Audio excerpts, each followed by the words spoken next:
44వ వచనం నుండి చదువు ప్రియులారా. నేను మీతో చెప్పినదేమనగా పరలోకమందున్న మీ తండ్రికి కుమారులై ఉండునట్లు మీ శత్రువులను ప్రేమించుడి, మిమ్మును హింసించు వారి వరకు ప్రార్థన చేయుడి. ఆయన చెడ్డవారి మీదను మంచివారి మీదను తన సూర్యుడిని ఉదయింపజేసి నీతివంతుల మీదను అనీతివంతుల మీదను వర్షమును కురిపించువాడు యెహోవాయే అని బైబిల్ గ్రంథంలో తేటగా వ్రాయబడింది. శత్రువులను ఏం చేస్తున్నాడు? ప్రేమించండి, ద్వేషించకండి, మిమ్మల్ని హింసించు వారి వరకు ప్రార్థన చేయండి అని ఇక్కడ వ్రాయబడింది. ఇక్కడ వ్రాయబడిన సందర్భాన్ని మీరు మనసులో పెట్టుకుని మత్తయి సువార్త 11వ అధ్యాయము, మత్తయి రాసిన సువార్త 11వ అధ్యాయము 20వ వచనం నుండి చూద్దాం. పిమ్మట ఏ పట్టణములలో ఆయన విస్తారమైన అద్భుతములు చేసినో ఆ పట్టణముల వారు మారు మనసు పొందకపోవట వలన ఆయన వారిని ఇట్లు గద్దింపసాగిను. అయ్యో పరాజీన, అయ్యో బత్సయిదా, మీ మధ్య చేయబడిన అద్భుతములు తూరు సీదోను పట్టణములలో చేయబడిన ఎడల ఆ పట్టణముల వారు పూర్వమే గోనెపట్ట కట్టుకొని బూడిద వేసుకొని మారు మనసు పొంది ఉందురు. విమర్శ దినమందు మీ గతి కంటే తూరు సీదోను పట్టణముల వారి గతి వారమదగినదై ఉండునని మీతో చెప్పుచున్నాను నేను. అక్కడేమో శత్రువుని సైతం ప్రేమించమని మత్తయి సువార్త 5వ అధ్యాయంలో చెప్పబడితే, అని ఒక అధ్యాయం దాకొచ్చిన తర్వాత యేసుక్రీస్తు వారే ఆ ప్రేమించమని ఆ మహనీయుడే తిడుతున్నట్టుగా మనకి లేఖన భాగాల్లో కనబడుతుంది. ఆయన బాధ విననందుకు, ఆయన చేసిన ఆశ్చర్య కార్యాలు వారిని రుచి చూసి కూడా అండ్ ఆయన మీద వ్యతిరేకంగా ఉన్నందుకు, ఆయన చేస్తున్న అద్భుత సూచక క్రియలను గురించి వారిని గర్తిస్తూ అంటున్నాడు. అండ్ మీరు పరాజీన బత్సయిద మీ మధ్య చేయబడిన అద్భుతాలు తూరు సీదోను పట్టణంలో చేయబడిన ఎలా పట్టణంలో వారు పూర్వమే గోనె బట్ట కట్టుకొని బూడిద వేసుకొని మారు మనసు పొంది ఉందరు కనుక వారి గురించి ప్రస్తావిస్తూ పూర్వమే వారు మారు మనసు పొంది ఉండేవారు. ఇలాంటి అద్భుతాలు సూచక్రియలు మహత్కార్యాలను చూసి కూడా మీరేం చేయట్లా? నమ్మటం లేదు కనుక నమ్మని వాడు ఏం చేయబడతాడు?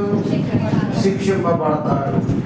అక్కడేమో శత్రువులు ప్రేమించమంటున్నాడు, ఇక్కడేమో శత్రువులు ఆయన ఏమంటున్నాడు? తిడుతున్నాడు, శిక్షిస్తాను అని అంటున్నాడు. ప్రేమించమన్న ఆయనే శిక్షించడం ఏంటి? ఆయన కూడా ప్రేమించారు కదా, ఆయన వాడు మాదిరి అయిన వాడు కదా.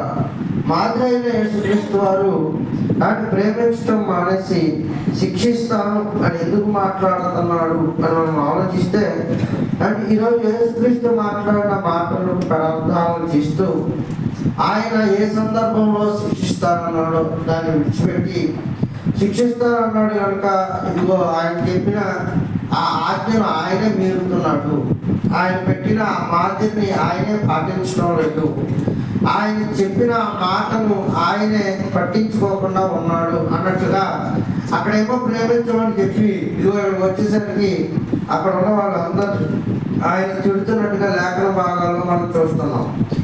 మీ మధ్య చేయబడిన అద్భుత సూచిక మహత్కార్యాలు తూరు సీదోను పట్టణంలో చేయబడితే వారు కానీ మీకంటే ముందుగానే మారు మనసు పొందేవారు అని వారిని ఇట్లు గద్దెంప సాగాను అన్నది చూడండి. వారిని ఇట్లు గద్దెంప సాగాను. అందుకే మారు మనసు లేకపోతే శిక్షించబడతారు అని కూడా ఆయన మాట్లాడుతూ, ఇదిగో మీ మధ్య చేయబడిన అద్భుత సూచిక మహత్కార్యాలు తూరు సీదోను పట్టణాల్లో కానీ చేయబడితే వారు ఇదివరకే మారు మనసు పొంది గోడుగంట కట్టుకుని ఉపవాసం ఉండి నా కొరకు ఏం చేసేవారు? ప్రార్థన చేసి ఉండేవారు. కనుక వారు ప్రార్థన చేసి ఉండేవారు. మీరు అలాంటి పరిస్థితుల మధ్య మీరు లేరని వాటిని గర్దిస్తున్నాడు. ప్రేమించమన్న దేవుడే శత్రువుని ఏం చేస్తున్నాడు? తిడుతున్నాడు. మీరు ఇలా బైబిల్ గ్రంథం అంతట్లో చూస్తే కానీ వాళ్ళందరినీ పరిచయాన్ని శాస్త్రుల్ని దేవుడికి వ్యతిరేకంగా బ్రతికిన ప్రతి సందర్భంలోనూ ఆయన గద్దించడం అనేది మన బైబిల్ గ్రంథంలో చూస్తాం. కనుక యేసుక్రీస్తుల వారు అసలు ఎందుకు గద్దిస్తున్నాడు, ఎందుకు శిక్షిస్తానన్నాడు? నిజంగా శత్రువులను ప్రేమించమని ఆయన ప్రేమించడం లేదా అని మనం కనుక ఆలోచించగలిగితే పిల్లరా, శత్రువుని ప్రేమించమన్న మహనీయుడు శత్రువుని ప్రేమించడానికి ఆయన సిద్ధంగానే ఉన్నాడు అని మనకి లేఖన భాగాలన్నీ మనకు చూస్తే అర్థమైపోతుంది. మార్కు సువార్త 16:16లో కూడా ఆయన మాట్లాడుతూ, నమ్మి బాప్తిసం పొందిన వాడు రక్షించబడతాడు, నమ్మడి వాటికి శిక్ష విధించబడుతుంది. ఇదిగో ఆయన నమ్మితేనే రక్షిస్తాను అంటున్నాడు, నమ్మకపోతే కూడా ఆయన శిక్షిస్తానని మళ్ళీ బెదిరిస్తున్నాడు అన్నట్టుగా ఈరోజు మాట్లాడడం అనేది మనం చాలా మంది దగ్గర చూస్తూ ఉంటాం. నమ్మితే రక్షణ, నమ్మకపోతే శిక్షించేయడం ఏంటి, ఇది పక్షపాతం కాదా అని మాట్లాడేవారు కూడా లేకపోలేదు.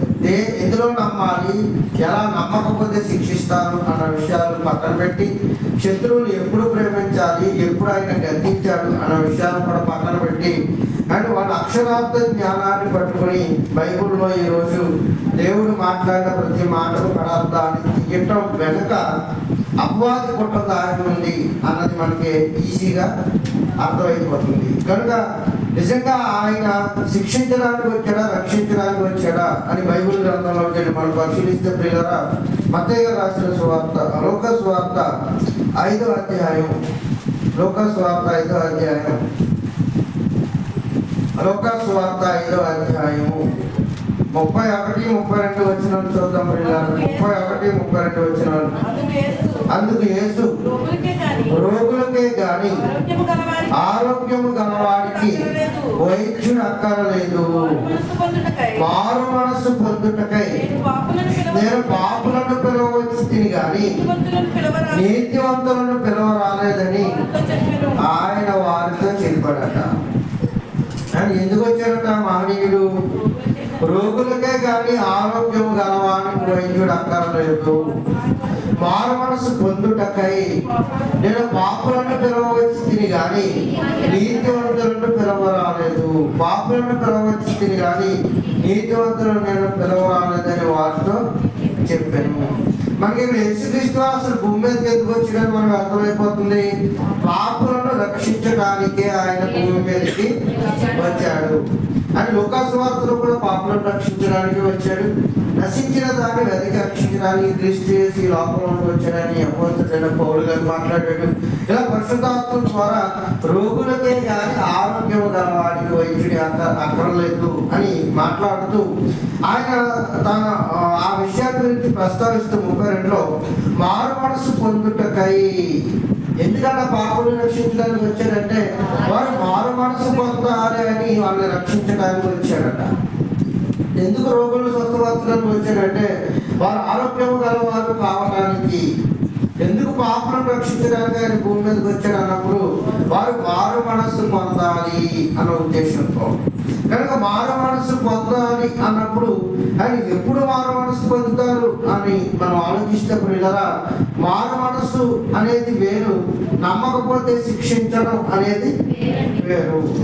ఇక్కడ ఆయన మాట్లాడుతూ అంటాడు, మారు మనస్సు పొందితేనే రక్షింపబడతారు, మారు మనస్సు పొందకపోతే శిక్షింపబడతారు అనేది 16-16లో కూడా ఈ విషయం అర్థం. అని మార్కు సువార్త 16-16లో నమ్మిన వాడు మారు మనస్సు పొందుతాడు, నమ్మని వాడు మారు మనస్సు పొందడు అని. పాపి నమ్మితే ఖచ్చితంగా మారు మనస్సు పొందాలి. మారు మనస్సు వేరు, నమ్మకపోతే నేను శిక్షించేస్తానడం వేరు.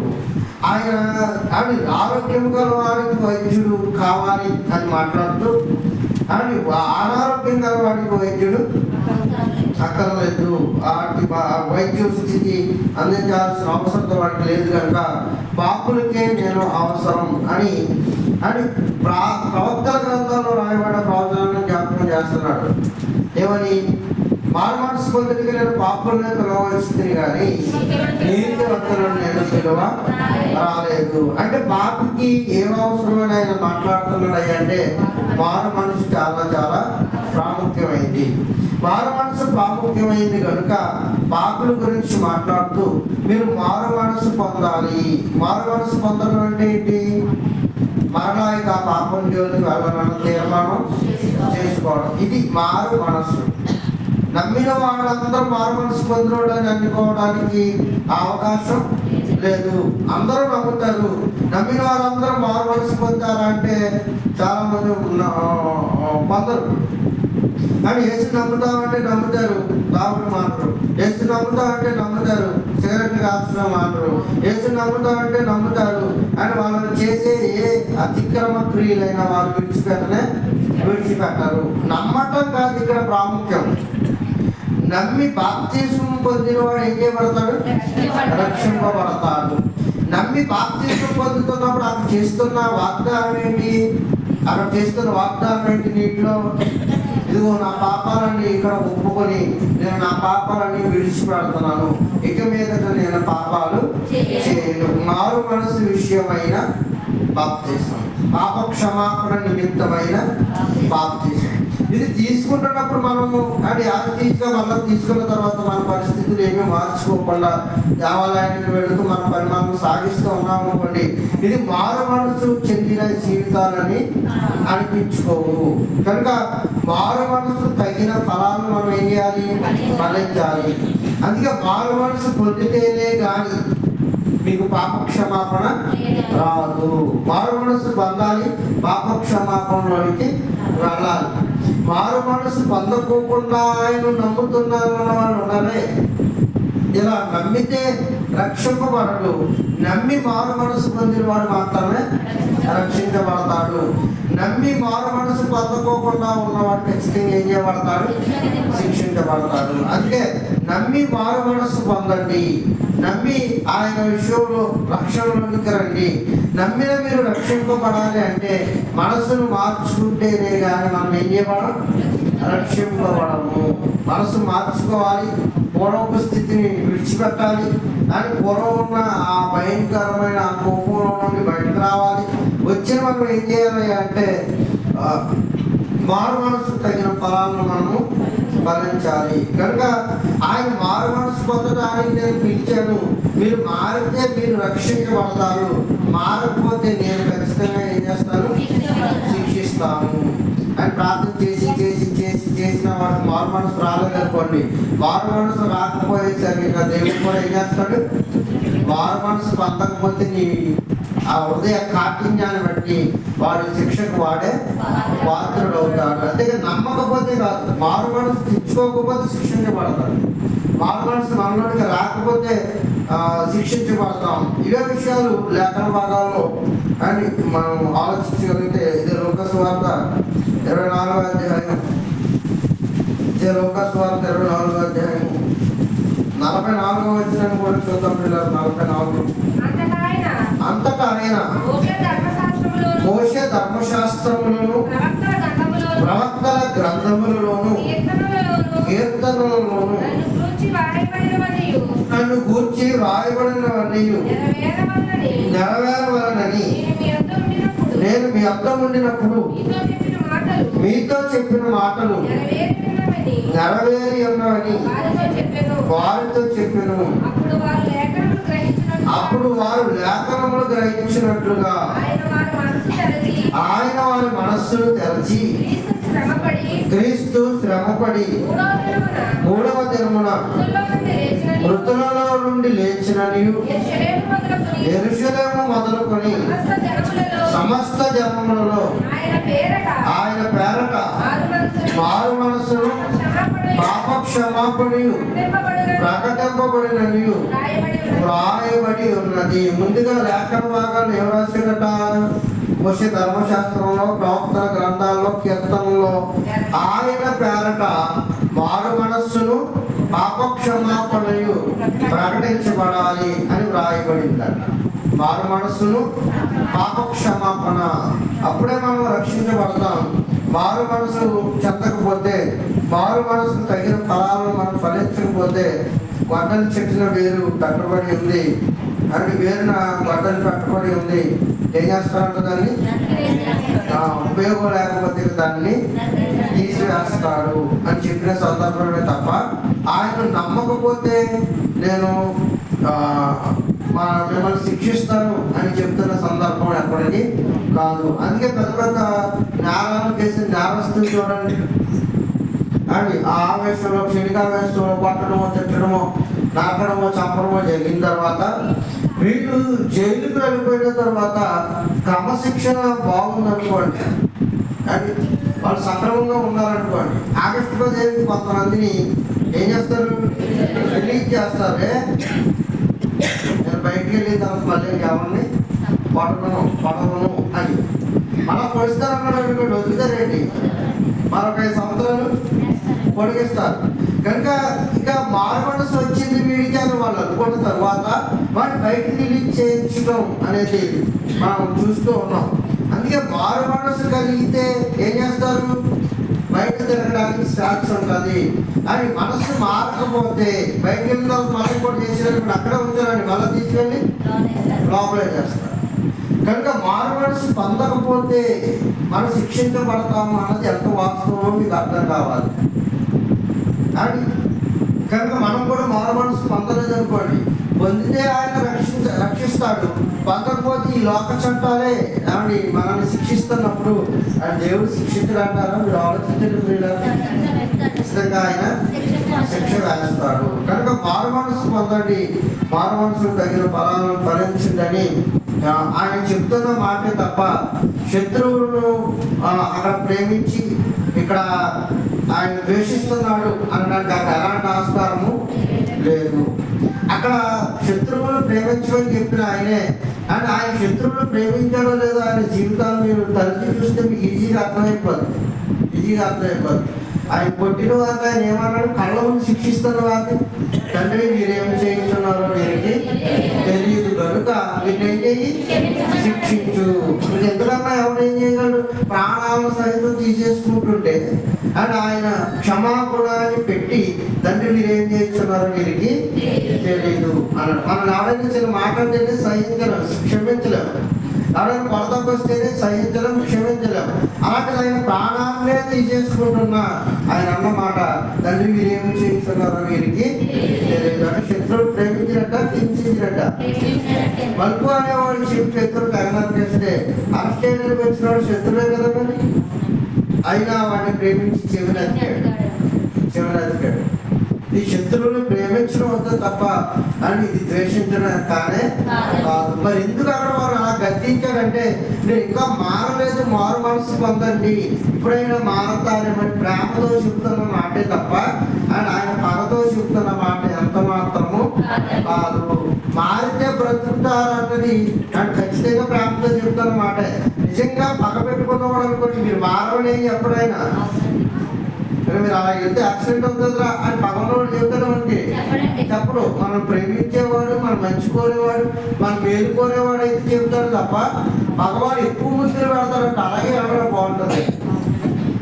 కనుక అని మనం ప్రేమిస్తున్నాడు కనుకనే మీరు అలా వెళితే ఇబ్బంది పడతారు. మీరు అలా వెళ్ళకండి, మీరు రక్షించబడాలంటే మారు మనసు పొందండి వారిని గద్దిస్తున్న సందర్భమే తప్ప వారిని ద్వేషిస్తున్న సందర్భం ఎంత మాత్రము కాదు.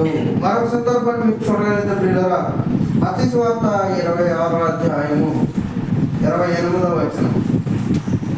మత్తయి సువార్త 26వ అధ్యాయము 28వ వచనం.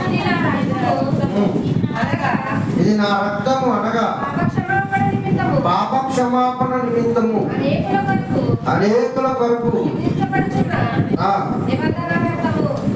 పాప క్షమాపణ కొరకు అనేకుల కొరకు నేను చిందించబడుతున్న నా నిబంధన రక్తము.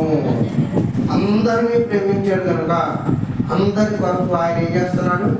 ప్రాణం పెడుతున్నాడు. అందరినీ ప్రేమించాడు కనుక అందరి కొరకు వర్షాన్ని, మంచి వారి మీద చెడు వారి మీద తన వర్షాన్ని ఎలా కురిపిస్తున్నాడో, అందరినీ ప్రేమించాడు కనుక మంచి వారి మీద చెడ్డవారి కొరకు తన రక్తాన్ని ఆయన భూమి మీద ధారపోసాడు. ధారపోయడమే కాదు అండ్ ఏమన్నాడు తెలుసా, ఆ నమ్మకం శిక్షించడం ఎప్పుడో తెలుసా, భూమి మీద కాదు, విమర్శ దినమందు మీ గతి ఏమన్నాడు, తూరు సిదోనుల గతి అంటే వారి గతి కంటే మీ గతి వారం దగ్గర ఉంటుంది అన్న పదం దగ్గర విమర్శ దినమందు అని రాసిన చూడండి. మత్తయి సువార్త 11:20లో, మత్తయి సువార్త 11:20లో అయ్యో కొరాజీన, అయ్యో గర్సీద, మీ మధ్య చేయబడిన అద్భుతములు తూరు సిదోను పట్టణముల మధ్య చేయబడిన ఎడల ఆ పట్టణముల వారు పూర్వమే గోనె బట్ట కట్టుకొని బూడిద వేసుకొని మారు మనసు పొంది ఉందురు. విమర్శ దినమందు మీ గతి కంటే తూరు సిదోను పట్టణముల వారి గతి వారవదగినదై ఉండునని మీతో చెప్పుచున్నాను. ఎప్పుడట విమర్శ దినమందు, విమర్శ దినమందు అంటే భూమి మీద మనిషికున్న ఆయుష్కాలం అంతా మారు మనసు పొందడానికి అవకాశం ఇచ్చిన దినాలే. భూమి మీద ఇవ్వబడిన ఆయుష్కాలం అంతా ఏదో ఒక క్షణంలోనైనా మారు మనసు పొందుతాడని ఇచ్చిన అవకాశమే. అందుకే సిలువ వేయబడిన కుడిపక్క ఎడమ పక్క ఉన్న వాళ్ళు అండ్ అప్పుడు కూడా మారు మనసు పొందేటంతటి వరకు ఆయన ఎవరిని శిక్షించలా. యేసుక్రీస్తు కుడిపక్కని ఎడమ పక్కన ఇద్దరు దొంగలు సిలువేశారు. సిలువేసినప్పుడు కానీ ఒకడు మారాడు, ఇంకొకడు మారలేదు కనుక వాడిని శిక్షించలా. అప్పుడు ప్రాణాలతో ఉన్నాడుగా భూమి మీద. మరి ఇప్పుడు వాడికి శిక్షకు విమర్శ దినం అనేది ఒకటి ఉంది, దాన్ని జడ్జిమెంట్ అన్నాం మనం. విమర్శ దినం అనేది ఒకటి ఉంది అంటే లోకం అంతమైపోయినప్పుడు, లోకం అంతంలో ఆయన నిలబడతాడు. విమర్శ దినమందు ఆయన దగ్గర మనందరం నిలబడాలి. నిలబడినప్పుడు ఆయన వారి క్రియలు చెప్పిన వాడికి ప్రతిఫలాన్ని ఇస్తాడు. కనుక ఆ దినమందు శిక్షిస్తాను అన్నాడు తప్ప ఆయన భూమి మీద నమ్మకపోతే శిక్షించేస్తారన్న సందర్భం ఎంత మాత్రము కానే కాదని మీరు గ్రహిస్తారని దేవుడి పది మాటలు ఆయన ఆశీర్వదించి దీవించిన కాక ఆమేన్. మమ్మల్ని మిక్కుగా ప్రేమించిన మా ప్రియ పరలోకపు తండ్రి, దేవానికి ఘనమైన ఉన్నతమైన శ్రేష్టమైన నామానికి వందనాలు ప్రభువాన్ని బిడ్డలైన వారందరినీ మీరు ప్రేమించారు కనుకనే మారు మనసు పొందాలని ఇంకనూ ఎదురు చూస్తున్నాను. ప్రభు ఎదురైన ఆ ప్రేమ గుణం మీ దగ్గర ఉంది, ఆ జాలివంతుడు దయగలిగిన వాడు కరుణామయుడు. ప్రభువాన్ని బిడ్డలందరినీ ప్రేమించి ఇంకా మారు మనసుకు తగిన పదాలు మానవునికి రాకపోతే ప్రభు మారు మనసుకు తగిన పదాలు మేము చేయటానికి దారులు సహాయం చేయండి. దురాత్మ సమూహాలను బంధించండి. ప్రభావి చిత్తమైతే దేవా ఇదివరైన దారులు సరళం చేసి అనేకులుగా మేము మారు మనసు పొంది సమాజానికి, లోకానికి క్రైస్తవులు మంచి తత్వం కలిగిన వారని మిమ్మల్ని మేము కనపరుచుకోవడానికి దేవా మీకు కూడా మీ కన్ను లేదంటే నా పిల్లలు పరిశుద్ధులుగా బ్రతుకుతున్నారన్న ఆనందాన్ని మిగల్చగలిగే ఆత్మతృప్తిని మాకందరికి అనుగ్రహిస్తారని సమస్త బిడ్డలైన వారందరినీ యాచకత్వం చేస్తున్న మమ్మల్ని మీ చేతులకు అప్పగించుకుంటూ ప్రభావితులకు జరగనే ఉన్న బలారాధన కార్యక్రమాలలో మీ సహాయ సహకారాలు అందిస్తారని ఆశిస్తూ ప్రతి ప్రార్థన చేసి వారి నామంలో అడిగి వేడుకని ప్రార్థిస్తున్నాను మా పరమ తండ్రి. ఆమేన్, ఆమేన్, ఆమేన్. అందరికీ వందనాలు.